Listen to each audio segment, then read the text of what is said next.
Hello, everybody. Welcome back to the Football House. It's been a while since we've recorded our last broadcast. Our last show was our conference championships preview, but we are back.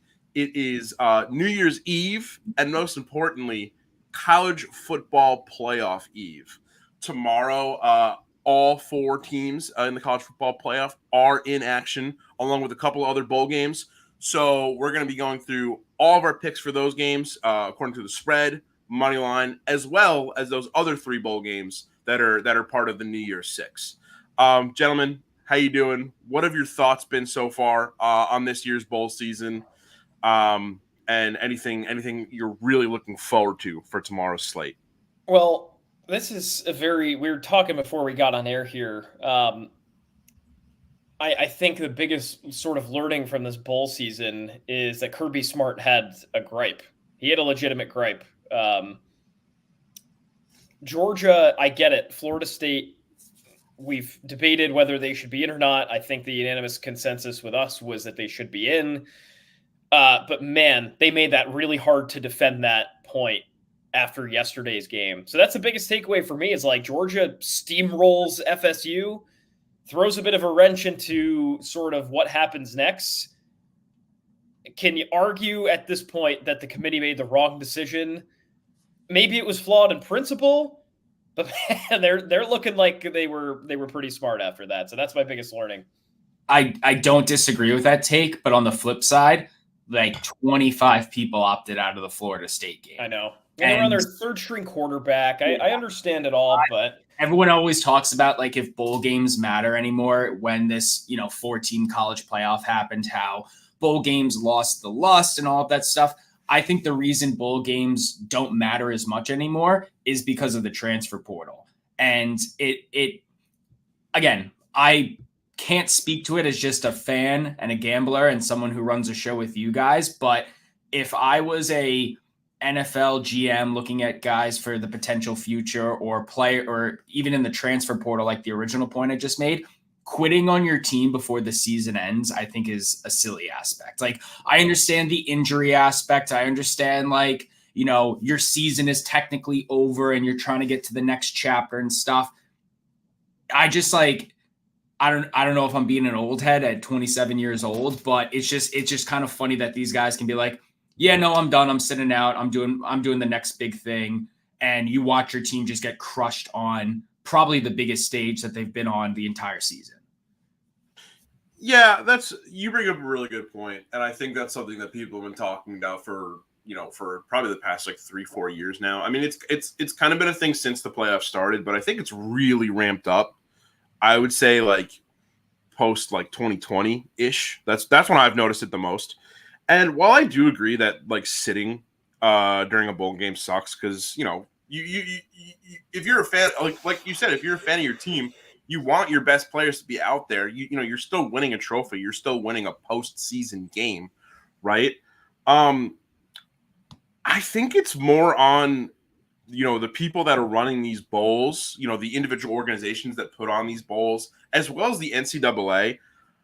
I really think it's more on them to try and find a better reason for some of these teams, for some of these players to want to play in these bowls. I think it's no secret at this point that there are bowl games that matter more than others. So if guys are sitting out, the Armed Forces Bowl, it makes sense over something like the Rose Bowl. I think where it's gotten the most surprising to me is when guys are sitting out something like the Cotton Bowl or the Sugar Bowl, these bowl games that are designated, these prestigious, New Year's Six type games. So that's kind of what's been shocking to me.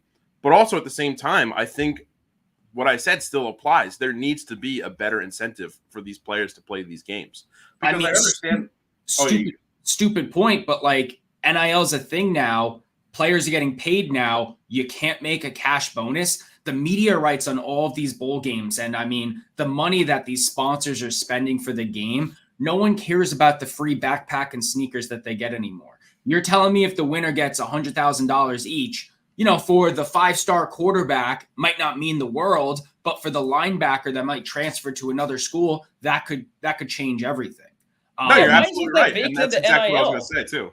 It It should should be. be an incentive. It's like how pro sports work. If we're gonna, I think we're all on the same page that, like, NIL is good for the sport. You incentivize people more to do well, but why isn't that a kicker on the most important game sometimes they'll ever play?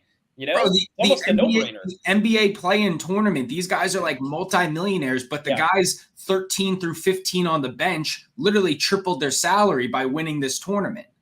Yeah. So you're telling me a college kid wouldn't, jump over the bid of it, like, oh wow, if I win this bowl game, I can stay and then next week transfer.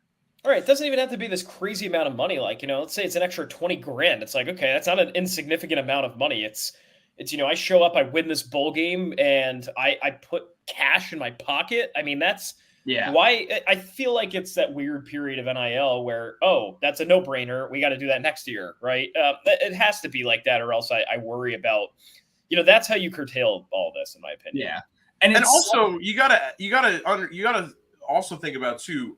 The whole thing about athletes maintaining NCAA athletes maintaining amateur status. It's not like there's a history of premier amateur sporting events in the United States and around the rest of the world where the prize for an amateur tournament is a lot of money, right? Yeah. Like, look at the U.S. Open. Look at, if you want to talk, if you want to, get into like some nitty gritty here, I mean, why not follow the model of golf or tennis, right? I'm pretty sure I would probably need to be fact checked on this, but I'm pretty sure, when it comes to, maybe this was before the Open era, but to maintain amateur status as like a touring amateur tennis player, you just had to be under a certain threshold of cash prizes. So there were people that were going around the country making money, in these amateur tennis tournaments, but they were only making a certain amount to maintain that status. So if the NCAA wants to look into that, I think that's great. But yeah, again, it's like, let's not beat around the bush here. Yeah, and it's frustrating as a college football fan when you're like watching a whole entire season of Power 5 football or even mid-major stuff or whatever it is, and then you get to this big bowl game, which, from the betting perspective, more money is placed on because you're more enticed to bet on, the Sugar Bowl and the Rose Bowl rather than a, random Tuesday or a random Saturday game in October, right? But you also don't know anybody playing. Like Florida State having 20 opt-outs. I didn't know who the third string quarterback was. I'm sorry, I'm not, proficient in Florida State football that I know their whole depth chart, but it's like, who the hell are these guys? I do say, though, there are some cool moments that came out of this. For example, USC's quarterback, Miller Moss, came out of the woodwork and he dropped 6 touchdowns. And it's like, okay, wow. Like, looks like USC might have that perfect transition of, again, you can't judge someone on one game, but Caleb Williams leaves. You have this kid coming in who, might be your future. So it's a problem. It is a problem. And I don't know if, does it make it better that we have a 12 seed playoff next year that more bowl games count? Maybe, but the rest of it, I don't know. I say no, but we don't really have to get into all that. But I want to get into, specifically talking about the playoff field. And obviously this, when the playoff was announced, I mean, we're going to be able to look at a lot more stuff in retrospect, right? But when the playoff field was first announced on December 4th, it was a bit controversial, especially for us at the Football House, because as you can see here from our December 4th, post-conference championship game, top 25, we are not aligned with the vision of the playoff committee. We had Michigan as unanimous number 1, Washington, Florida State, Texas, and then Alabama, the SEC champ, at 5th. I remember texting Jake in the morning while we were both watching the playoff committee selection show on our respective TVs and being pretty surprised that Alabama made it in.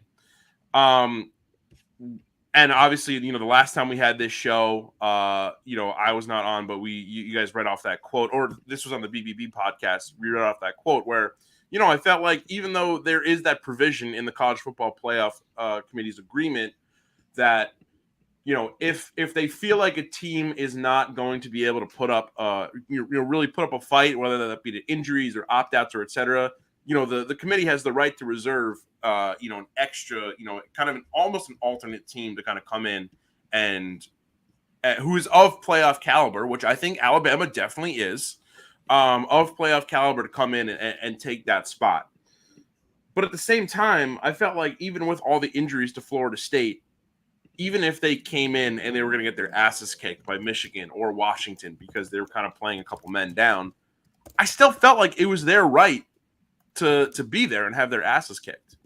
Now, obviously, that could be a very different story based on these rankings, it looks like, you guys and Cole agreed with me. So, and Gilly as well. And so after Florida State's performance yesterday against Georgia, I think there's a lot of people on the internet going, well, you know what? I guess it was probably a good idea that Alabama is in now. Do you guys agree with that? Or do you feel like Florida State still should have had their shot?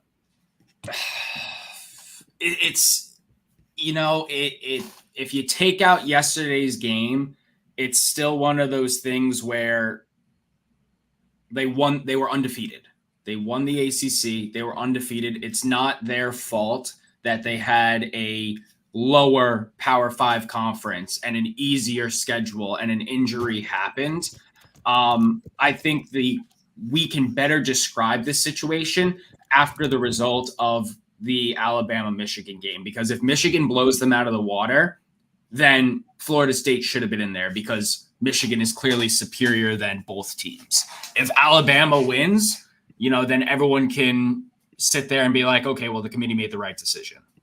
Yeah, no, that's fair. And this is not me saying, like, I am not of the mind where now that Alabama is in, even though I feel like they should not have been in, I will not go and say they go all the way to the national championship, they beat Michigan, and they beat the winner of Washington, Texas. I'm not going to be like they're an illegitimate national champ. They earned it, right?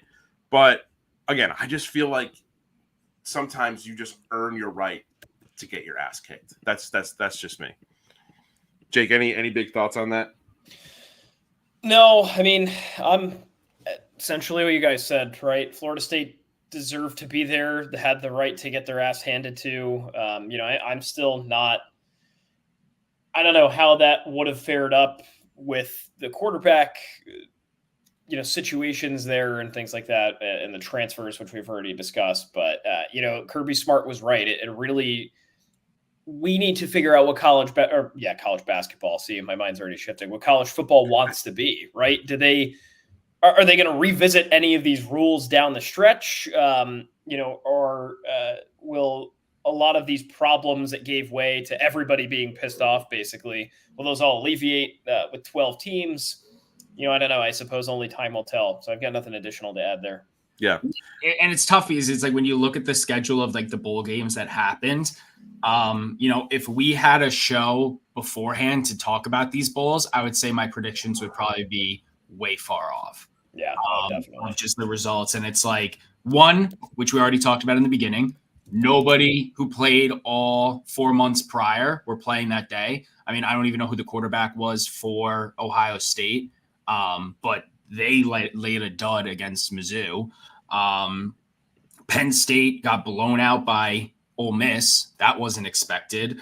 Clemson came out of the woodwork. Arizona upset Oklahoma. It's like, it might really be, if everyone's at full strength, it's the end of the season, luck of the draw, and it might generate some cool buzz next year that we see a team like Ole Miss in the championship. Like, wouldn't expect it, but could happen, if they're coming in at the 12th seed.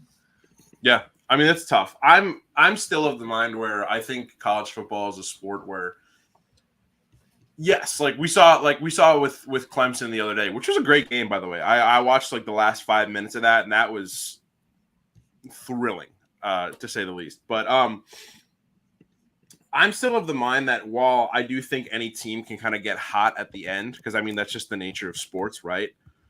I just don't know if the 12th best team in the country at the end of conference championship week has the right to come in and push for a national championship. I feel like if you're 12th, Like, we've already figured it out. We've already seen that you're not better than this team. You're not better than this team.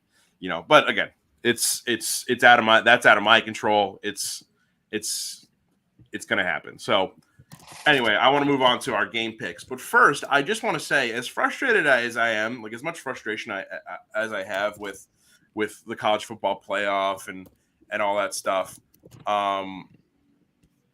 One thing I'm really thankful for is that this year the semifinals are on New Year's Day instead of New Year's Eve. I don't know if you guys feel the same way, but I just feel like it was always frustrating being a football fan who also wanted to have a social life. So I had to watch, if I was out somewhere or I was at a party or something for New Year's, I had to watch the semifinals, the last semifinal game on like a phone or like a tiny TV somewhere in the corner. I don't know if you guys feel the same way. Yeah. Last year, I remember just Will and I were together last year too, and it was like, I think the game wrapped up at 11:45. We're like, oh shit, I forgot who played. I don't even know who played last year.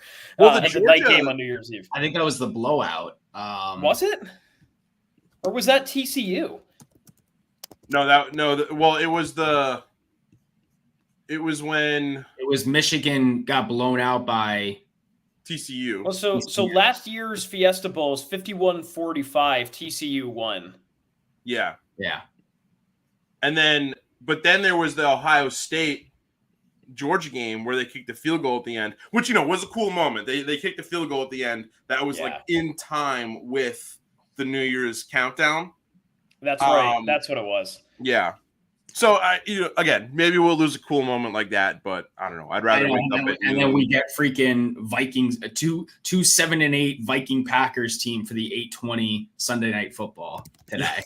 Like, I know where this is college football talk, but you're telling me you couldn't flex Chief Bengals to the night game? Or it's probably because no one's gonna watch it. They probably thought everyone was gonna be out. Yeah. I mean, you put the shittiest slot against the stuff you have to compete against.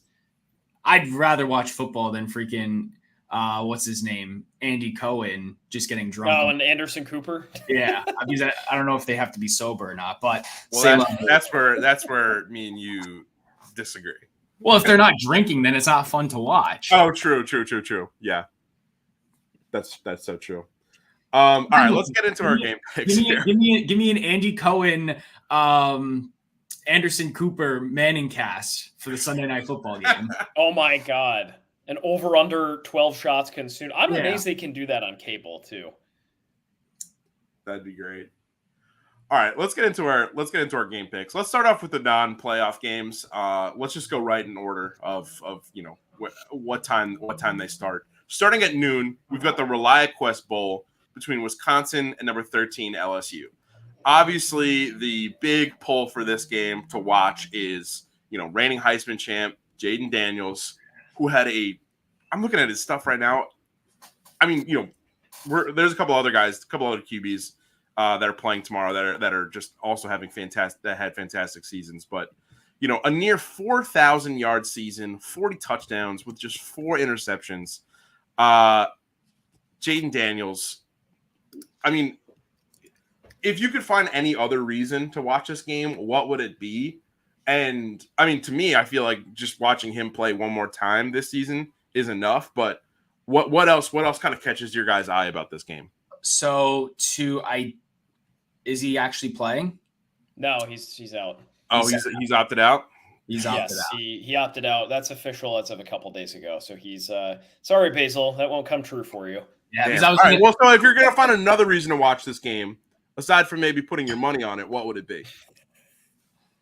I think for LSU, it's to kind of cap off a more disappointing season where they had the opportunity to be in the conversation for a top 4, if not top 8 seeding. They fell to 13 overall, and this could be one last way to solidify themselves as an SEC contender, especially when the conferences start to add some new pieces next year, like a Texas. Can LSU still compete with that? And then on the flip side for Wisconsin, I mean, it's the whole conversation this bowl season is Big Ten versus SEC. So can you, follow the suit of Maryland yesterday? What happened with Maryland? They beat Auburn 31-13. Exactly. Or are you going to follow suit, like Penn State and lose to an Ole Miss? Or Ohio State. Or Ohio State too, try to even out this series. I think Wisconsin is a team next year that could sneak into a 12 seed format, but the Big Ten is not going to be an easy conference next year either. Yeah, I think. Are we making picks on this now? We might as well, right? Yeah, go for it. I've got. So the line set at -9 in favor of LSU. Look, the LSU offense, I think Will mentioned it. They were some of the best, right? 46.4 per game. That led the country. That's incredible. Now, I don't think they're going to do that without Jaden Daniels, but you got to figure, can they put up 35, 40 points? Probably. I mean, this offense is still a well-oiled machine. This Wisconsin offense is not great, but I think they should be able to put up, they should be able to score a little bit against LSU's defense, who I think, to Will's point, the disappointment was in the defense for me. I mean, they let up way too many points per game. They were in the bottom half of the country in yards per play for opponents. So I'm taking the over here on 55.5. I think that's not unreasonable that you have like a 36-21 final in favor of LSU. And I'm going to take the Tigers to cover that, or to beat that -9, I should say. I don't think they're going to have an issue with that. Gotcha.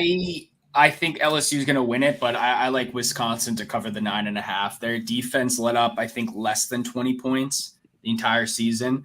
Going through some of their games in the past, they were pretty much covering that spread for, I would say, the majority, except, a loss to Ohio State and a random drop to Northwestern. I'm in these bowl games, especially placing money on them today. Take any logic and throw it out of the window because nothing makes sense anymore. Nobody's playing that actually plays. The lines, I don't think, are adjusted to the players that are on the field and what kind of dignity they're trying to wrap up at the end of the year. So give me Wisconsin to cover. Yeah, I'm going to go the Tigers to cover here. I think even without Daniels, I think they've still got the offensive firepower to do it. I think Wisconsin's also got some notable, absences on their offense as well. They got Braylon Allen, the running back. He's not going to be around. And I think Wisconsin, they've already been kind of. I wouldn't say they are super dependent on Allen, but I feel like without him, they're down their run game. They're down a receiving target. So I think the thing about LSU that we've seen so many years is their depth, and I think they've got that. So I'm also going to go Tigers -9 here. The next game that we've got going up, this is, and I double checked this, the star quarterback for Oregon, Bo Nix, will be playing. Who it's actually crazy when you're looking at some of these Heisman nominees how similar their end of season stat lines are. So just a quick comparison for Jaden Daniels and Bo Nix. Daniels 3,812 yards. Bo Nix, 4,145 yards. They both had 40 touchdowns, and Bo Nix threw one less interception. So Daniels had 4, Nix had 3. What was his rushing stats? What? What was Jaden Daniels' rushing stats? Much more, I'm sure. Right? Yeah. I didn't look set at him that. apart. I was looking at their passing. I mean, Jaden Daniels that's had the reason 1,000 he yards. won. Jaden Daniels had like 1,100 rushing yards this season. Bo Nix had, let's see. 120.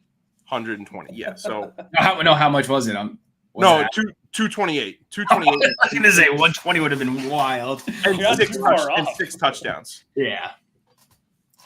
I mean, Bo Nix, hell of a college career. I think you are too old to be in college anymore. So for him, though, I think this is an audition game for Bo Nix to, one, let it out on the field of being like, let me try to win something to close it out. I mean, like I said, very long college career. Would have loved to see him make it to the playoffs in one point because, watching him bounce around, and he is very talented. There's no doubt about that. This quarterback draft isn't as strong as it has been in the past, but there are a lot of big names with teams that need quarterbacks. I mean, right now the consensus is obviously Caleb Williams 1 and Drake May 2. Jaden Daniels obviously winning the Heisman has bumped his odds, but Bo Nix is teetering between that first and second round level. Last year we saw Will Levis, who was projected to be in the top 5, fell to the second round. I think Bo Nix is trying to avoid that, obviously for financial reasons, to get pushed back into the first round. So if he performs like this, I mean, it only helps his resume rather than hurts him. And this is a wide spread for, a New Year's Six bowl game. In my opinion, it's an 18-point spread right now in favor of the Tigers. So starting off with you, Jake, how do you feel like this one's going to go down?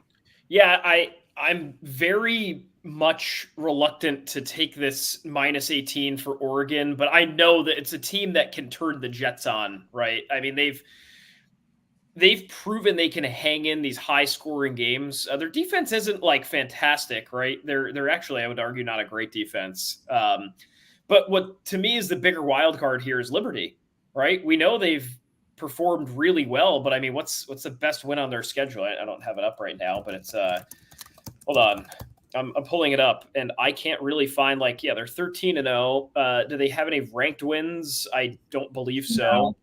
No. I don't know. Is it like a New Mexico State or a Buffalo or Jack State or something that they? I mean, if you're a fan of the Collie Matrix says that their best win is against New Mexico State. Yeah, and they beat them twice, which is good, right? They went into a shootout with them recently. That was the last game they played, and then at the beginning of the year they won by 16. So I don't know. I think what I'm most sure about is this Oregon team total over 41.5. That's what I am comfortable taking at this point, because you know what you're going to get from Bo Nix. He's going to turn the Jets on. He's going to throw a bunch of touchdowns. He's going to commandeer the offense for both sides, right? I don't know how Liberty's going to do against Oregon's defense, but there is no way you can have any shred of confidence that they're going to put up, this insane amount of points. I don't know about this over too. The over 67.5 seems a little steep to me, so I'm going to stay away from it. I'm going to stick to what I know here. Oregon team total over 41.5. Yeah, great point. I think, it's tough. Like Liberty is really it's such a unpredictable variable here, right? Like we know that they're 13-0. We know that they're good, but we don't know how good they are against an opponent like Oregon. Tondo, what you got for us? I like the Oregon score on that one, their team total. 18 is high. 18 is high. I can really see it going both ways. You know what? Give me Oregon -18. Yeah, I feel really comfortable taking that as well. Yeah. One last show for Bo Nix. Yeah, I mean, look, you got the Bo. It's going to be the Bo Nix show. That offense is so experienced. The defense is really good against the run, and I think Liberty is kind of going to be in for a little bit of a wake-up call here. We always see it. I mean, we've seen it in a couple bowl games this year. I think I'm pretty comfortable taking Oregon -18. I was trying to find that picture you used to have in a StreamYard of the Bo Nix thing. Oh, Bodacious, of him doing the almost like Greek statue yeah. pose. Yeah. It's a classic. I really love it. I think it's is it our last time that we can use use that graphic for Bodacious? I think not so. unless he goes to the Patriots or something, or gross. That would be gross. But yeah, here it is. Oh man, I'm gonna miss it. Bodacious. Yeah, I just realized. How old is he now? Is he older than us at this point? No. You're too nice to yourself. No, I'm just kidding. How old is Bo Nix? He's only 23. All right. 23. We're giving him too much crap. Yeah, he was born in 2000. Let's get into our next game before we start really realizing how old the three of us are. The Cheez-It Citrus Bowl. I was kind of sad. Now that I think about it, this kind of reminds me that I was sad. While I was very entertained by the Pop-Tart Bowl and the whole thing about the mascot, being the first edible mascot at the end of a game. That was just fantastic. It's like the perfect use of how ridiculous corporate branding is for bowl games. Like, let's just go all out, and it was really like, I'm trying to think of the word. It was like low-key dark, kind of gruesome, but I think it was like kind of the perfect way to use the Pop-Tart IP. But what made me sad about it was, as a fan of Cheez-Its, I eat Cheez-Its all the time, is that, this was, it came at the cost of replacing the Cheez-It Bowl, where, the players would just get, just bowls and bowls of Cheez-It crackers at the end of the game. But now we've got the Cheez-It, this new Cheez-It Bowl, the Cheez-It Citrus Bowl, between Iowa and Tennessee. This is the closest spread that we've got so far. It is a 5.5-point spread in favor of Tennessee. The over is currently set at 35.5. Jake, how you feeling about this one? So this is interesting. I did a little research beforehand. Tennessee's main quarterback is not going to play this one. Instead, it's Nico Yamilava. If I'm saying that right, or if I'm saying that wrong, I'm sorry, Nico. First career start. He's played, but he hasn't started. So he is the number one in his recruiting class across all quarterbacks. And got to Tennessee. He'll hopefully see some burn in the coming years. Now, I've been notorious for looking at the Iowa unders this year, and I'm going to take that as part of this game. That's 35.5. But I want to point out specifically what Iowa did to first-year quarterbacks this year. Penn State, Drew Aller, 10 points in the first half, and then he puts up 21 in the second half. And this is all courtesy of Covers. Thank you to the Covers team for doing this analysis. Wisconsin, Braden Locke goes out there. Goose egg in the first half, 6 points in the second half. Iowa State, Rocco Becht, 0 points in the first half, 10 in the second half. To me, this is free money. Second half, most points overall at plus 115. I am taking that one, and I'm taking the under.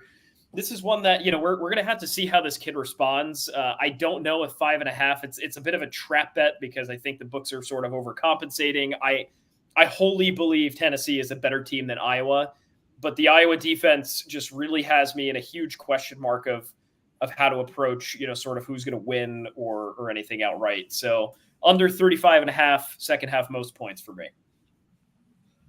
Excellent. Tondo, what you got here? I think I'm going to take Iowa straight up upset. It's the 5-point spread. I think they'll cover. I don't know if they've made a decision on, what's it called? Did they fire Iowa's head coach? Or we don't know yet. Or I don't think so. I don't know if, what is it, Kirk Ferenz? Because I know he had that stipulation in his contract where like the offense had to win or score X amount of points. Or I'm not sure if that was the offensive coordinator. Yes.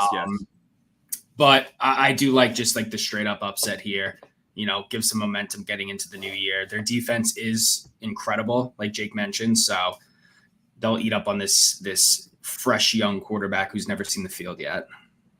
Yeah, I think I'm going to go Iowa too, straight up. I think, something that people who listen to this or watch this series have known about me for a while is I'm kind of like a narrative nation guy. I think it's really important to consider the narrative of certain games going in.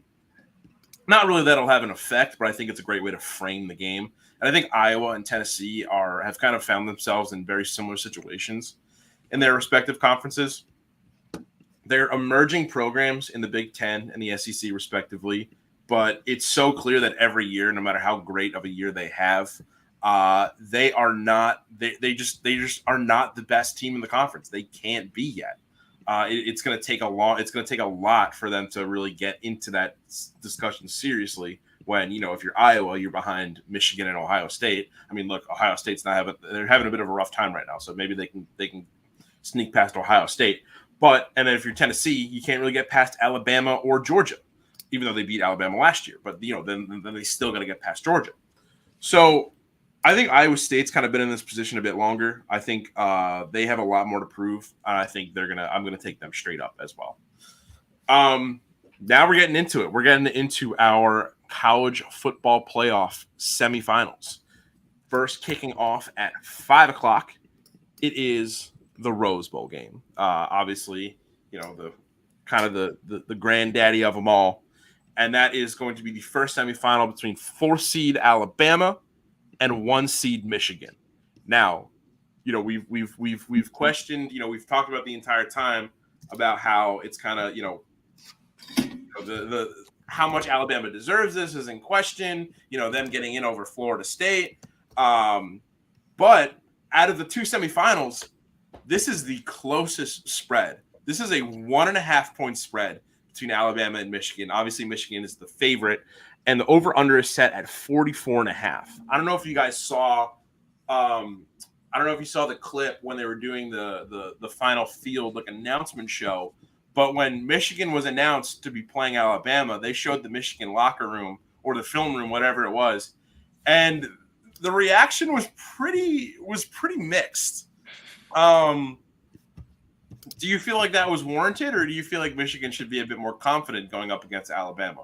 Should have been more confident. I mean, you just showed you have no poker face. You just showed your hand. You wanted the easy route out with Florida State and an injured starting quarterback and an easier schedule. You cannot go into battle and say, oh, Alabama, what? Like you just, that was so pitiful. And since that moment, and there's a lot of moments which I'll bring up why I think Alabama is going to win. At that moment, I was like, yep, hammer it. Upset. It'll be a close upset, but it's going to be an upset. Jake, how you feeling? Yeah, I'm with you. But here's the thing. I think it was also warranted. Like, they should be scared shitless. Like, they shouldn't display it, but listen, if I'm Michigan, I'm shitting my pants because they're going to lose. They are going to lose this football game. I do believe it. And as much of it as like talent on the field, I mean, it's a hard way to put this, but if I'm in the NFL and Bill Belichick's on the other side of the field, no matter how good or bad the Patriots are, you're like, oh shit. Like a team like a coach like Nick Saban and Bill Belichick know how to turn it on once it comes to postseason. And Nick Saban has been out there. I mean, it's not going to be easy, especially with all the distractions that Michigan has had this year. I mean, yes, Harbaugh hasn't been there. The Connor Stallion situation, the stealing signs, all of this shit. Now I believe that Harbaugh just announced that he hired an agent that was linked to people in the NFL, and now that whole news cycle is coming. I know it doesn't matter because that's future stuff. But you're telling me they're not going to drill him with questions during media day, and you're not going to do stuff like that? I mean, this team is, they got very fortunate that they beat up on the Big Ten. Can they do it against Alabama? I don't think so. I've been very impressed on how well Jalen Milroe has improved week over week. He's really, becoming a quarterback that, Alabama is lucky to have, and he's performed well. Michigan does have a very good offensive line, but Alabama's defense, I think, could, provide some great pressure to that. So what's the spread on this game?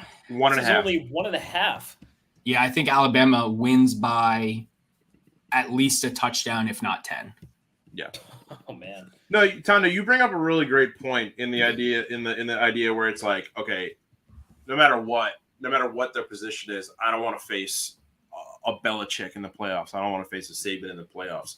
I feel like when Alabama lost to Texas earlier this year, I think the entire field really kind of breathed a sigh of relief because it's like, okay, they're out of it. And then they crawled their way back, obviously, by they stayed perfect after that, and then they beat Georgia. So it's really tough. I don't know. I mean, I don't want to just pick the favorite, but I really feel like this Michigan team could cover. But yeah, I mean, the way that Alabama has kind of crawled back, because not only have they I mean, they've had some close calls. I feel like there were some moments in in the Auburn game where they weren't looking perfect, but then they came through and then they won that pretty decisively. The Ole Miss game to me was kind of like the ultimate yeah, this team is solid. This is a national championship quality team. Here's the deal, though. I mean, sure, on paper, could Michigan win? Absolutely, right? Blake Corum has stepped up to bat this year. Here, I'm going to take this Belichick sort of analogy to Saban here. Saban has won 6 straight college football semifinals. His average margin of win was 20 points in those games. I'm not betting against anybody other than Nick Saban in this game. Until Michigan has a win like this, I don't think in good conscience, you can lay your money on the table and say, yes, I want Michigan here, right? Because there's nothing to back it up except Blake Corum's performance this year. J.J. McCarthy's been good. Their defense has been good. But where on this Michigan resume, besides maybe the Penn State game, do you look at and say that was a marquee win? That was a game that's going to go down in Michigan State history.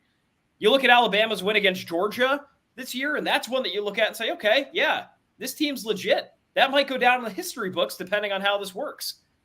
Yeah. So until that happens, I mean, I hate to say it because I really don't.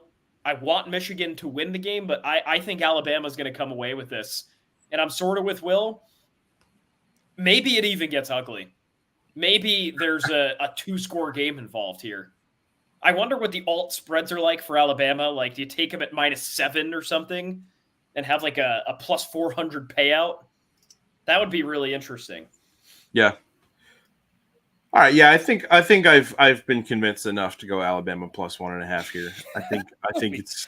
I feel like peer pressure. What's a crazy? What else was like a crazy thing, Tondo, in terms of having things hanging over Michigan. I mean, obviously you've got that clip of them going, oh, Alabama, oh, and then there's obviously the whole Harbaugh thing. I feel like I don't see a world in which it's not, but I mean, it's kind of crazy that Harbaugh, that's going to be hanging over Harbaugh's head for like his entire time at Michigan. Like, will he go to the NFL? Will he go to the NFL? And I think part of it is a bit unfair. Like, I think it's unfair to him. It's unfair to the program, but also at the same time, he's not really giving the vibes that he's definitely not trying to get back to the NFL. You know what I mean? Like, he's not really playing it super hard either way. So you got that. You got that clip of them groaning, and then there was the press conference in which Alabama players this week were saying that they're not allowed to look at film on their personal tablets because they're worried about Michigan stealing the signs, which to me is like a little bit drastic, but I really feel like they were saying that just to say it. You know what I mean? Like, whether or not that's true, I feel like that, like, them making that public was a real like they were setting the stage. You know what I mean? Yeah, they knew what they were doing. Yeah. I mean, I had a dream a couple weeks ago, which, I don't know if I'm going to believe it or not, but I mean, Alabama just wants the Texas rematch. And which kind of brings us to our next point of like, I want Washington to win because I want the Pac-12 to go out on one little final run. And, Michael Penix is another quarterback that we really haven't talked about much, who I don't think necessarily got his flowers this year. I think he's very talented and should have gotten more respect than he has. But I think all of us really just want the Texas-Alabama rematch. Yeah. Before we dive head first, I want to make a point on Milroe, and then we can close out the Alabama-Michigan if that works. Milroe's over-under right now is 194.5 passing yards. Wow. That is disrespectful to this kid. He turned it around so quickly. His passing prop is 4 yards behind J.J. McCarthy at 190.5, right? And I get it. The Michigan defense is good, blah, blah, blah. But they have not faced good offenses this year. So Milroe, he's averaged 235 over his last 8 starts. That's another one I'm going to add in there, is how disrespected was Jalen Milroe to be slapped this 194.5 yard prop. F that. I'm taking it. I'm taking the over for him. I think he's going to light it up and maybe go to like 250. So Yeah, that's fair. That's the last point I wanted to make on Alabama, Michigan before we go to Texas, Washington. So let's get into, the possibility of a Texas-Alabama rematch. But first, Texas has to beat Washington in the second semifinal game in the Sugar Bowl this year out of New Orleans. Texas, the 3 seed, Washington, the 2 seed. But Texas is a 4-point favorite heading into this one with an over-under set at 63.5. Washington obviously led by their Heisman nominee, Michael Penix Jr., who, again, talking about Bo Nix and Jaden Daniels, from a passing perspective, very similar stats: 4,218 yards, 33 touchdowns. The only thing that probably, in the passing department at least, that probably hurt his Heisman odds was his 9 interceptions thrown, which, again, really not that much for a college football season, but still. Is Texas really poised to set up a rematch with Alabama, or could the Huskies kind of come in and, even though they're the higher seed here, play the spoiler? So I'll start. I like Texas a lot, and I'm gonna just do something right here. Will Tondo, thank you very much for your Christmas gift here. It's a nice little Texas Longhorns hat. It fits great. Blah blah blah. Right. So here's the deal.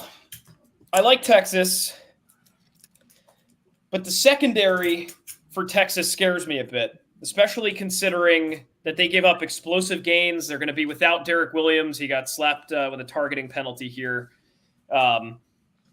There's one guy that I love more than Texas, and it's Michael Penix Jr. This dude is a stud. Texas really struggles with these explosive quarterbacks, and I think Penix is a guy that can rip off a lot of explosive gains. So I am replacing the Longhorn with the makeshift W, and I say Washington wins this game. I'm going to take a money line here. I think they win. The tape's not sticking on, but this is that's where I'm going. Huskies, as much as we like the rematch, Huskies are going to come away with it. Roll Washington. Wow, I love that. I love, me. Pulled a page with the Sam Basil, tape the logo work. onto the. I'll say a bits over here. I love a bit. I love some prop work. So you're going Washington +4, Washington to win. Love it. Tondo, what you got? I will first say take the points. Over is set at 63.5. Yeah, I think this is going to be, a game that could be like a 45-42 type of matchup. I love the points. I love the over. I think this is going to be the game we all watch and love, like kind of like a last year's Ohio State, Georgia comes down to the wire. And it's like, wow, those two were very good teams playing against each other. And I think whoever, we talked about in the last matchup, how it's like, I don't want to play Nick Saban in the playoffs. I do believe whoever comes out of, this bowl game wins the national playoffs. So it's just like you, Basil. I'm a big Narrative Nation guy. I think Texas, in order to be back, needs to win it all. We're having conversations about Quinn Ewers returning, and then, Archie Manning getting swarmed at the press conference yesterday, being like, why are you coming back? Or can you even answer questions type of thing? Texas has had an up and down road for years now in order to, solidify something and then, make their presence known in the SEC next year. They got to win it all. So I'm going to take Texas outright money line. Score prediction on this one, like I said, I truly think it could be like a 44-41 game. Yeah. I'm also going to go Texas to win, but I'm going to have Washington cover. I'm going to go, I feel like it's going to be something in like the 45-42 range, maybe 41-38. Just one of those nice 3-point games. But yeah, I mean, it's tough. I mean, this Texas team is really good. And I just think the Washington defense is going to be kind of where the Huskies kind of fall flat here. I just don't think they're going to be able to give up a lot from Texas. I think in the spirit of quarterback props too, I think Penix over 309.5 is something I love, right? Regardless of where you line up here. You know, deep balls are sort of where I draw the line. They call, I'm looking at sportsbookreview.com here. They call it a death kneel. He had the highest average depth of target and the most attempts of 20 plus yards downfield across the nation this year. So this is a guy that, if Texas secondary is even a blip off, this could get to be a very high score and some dangerous territory for Texas too. Yeah, like the way I see it going kind of on the Washington side is, and I think you see this happen, you see this happen a lot, is I agree that we are going to see an all-time performance from Penix, right? But I just don't think his defense is, Washington's defense is going to be enough to help him out here. And I don't mean to put that pressure on Washington's defense. I don't mean to talk about them only in relation to how they help their quarterback. But I mean, that's kind of what defense is, right? It's like you're keeping the field clean for the offense to get on the field and score points. And, you're trying to make everyone's always trying to make everybody else's job easier. And I do not think Washington's defense is going to make Michael Penix's job any easier against Texas. So we also got a comment actually in on Michael Penix. This is from loyal listener Frank Perez. Is Michael Penix the funniest name in college football history too? No, it's General I Booty. don't think so. It's General Booty. Kool-Aid McKinstry. Yeah, right. Frank. Don't come on, Frank. It's that's General sauce, Frank. Come on. It's General Axel Booty, and I don't understand how you could come up with any other option. This is a year after we had a Tank Bigsby. We had Tank Dell in college football too. Yeah, General Booty. What else? Pig Cage from UTSA is one. DeColdis Crawford from Nebraska. Yeah. All these, come on, Frank. What the hell? Storm Duck too. That's a good one. I mean, if we're even talking Pac-12, I like Bo Nix more rather than Michael Penix. Yeah, it's true. Yeah. Bo Nix. Well, and also for Kool-Aid McKinstry, that's not his real name. Obviously, that's a nickname. That is an all-time nickname though. That's pretty cool. You can't forget about Steel Chambers, linebacker, Ohio State. Yeah, see, that's kind of tough because it's is the name that's a tough one too, but especially with guys like Tank Dell too, where it's is that name funny or is it cool? Is being called Tank just the ultimate you're just ruthless on the field, I do think Demon Clowney is probably the funniest at Ole Miss. I'm going through the best names in college football. Demon Clowney, that's just funny. That's, who could forget the clown epidemic in 2016 and 17 where there's just a bunch of clowns going on college campuses. Maybe he was one of them. Yeah. Anyway, I'll get off my pedestal here with college football names. So that's our pick for the semifinals. I think we should do one more show next week for the national championship game. Because I'm sure there's going to be a lot more to talk about just, with the game and with, I feel like the thing with college sports this year has just been every week there's a new crazy headline to talk about. The last game, we don't really have to get super into this, but right the day before the national championship game is the FCS national championship game between South Dakota State and Montana. That is, I think it's going to be a pretty close game, but I don't know if you guys want to make a pick here, but I don't know if you guys watch a lot of FCS football this year, but South Dakota State has just been on a tear. I feel they always the Valley Conference is always, they're the conference of champions in FCS football. So I think I kind of want to lean towards them there, but I don't know if you guys have any thoughts there. No, I think South Dakota State. It's my understanding. I think are they undefeated this year? They are undefeated. They are 14-0. Yeah. I picked these guys occasionally as my lock. I also picked Montana a handful of times this year too as a lock. No. But I think South Dakota State. You saw What ended up being the score when they played? I gotta get the schedule. I think it was Villanova. Pretty sure. Yeah, 23-12. That game. That was actually the one South Dakota State game that I watched this year. They would have kicked the living crap out of Villanova if it weren't, I think, gusts of 45 or 50 miles an hour. It was rainy. It was gross. So they would have absolutely manhandled them, judging by the way they took care of business against UAlbany the next week, which was 59-0. This is a team that likes to score a lot of points. I think their lowest scoring game was a 17-10 win over Southern Illinois. And then after that, besides Montana State at the beginning of the year, nothing else really came close. So, they've got a great defense. Their offense moves the ball just en masse, right? It was, in this UAlbany game, it was 35-0 at halftime too. So Montana's got a good team, but you got to ride South Dakota State here. I think they've put together too great of a body of work to not ride with. Yeah. Shout out to Albany though for making the FCS semifinals though. That's insane, right? Pretty impressive. Pretty impressive. They had a really good team this year. Yeah. They killed Fordham. Yes, they did. But yeah, I think that's going to wrap up our show. We'll see you guys for the national championship game. Hopefully, all your picks go well.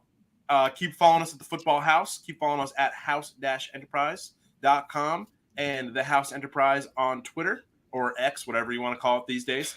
And until then, we'll see you guys next time.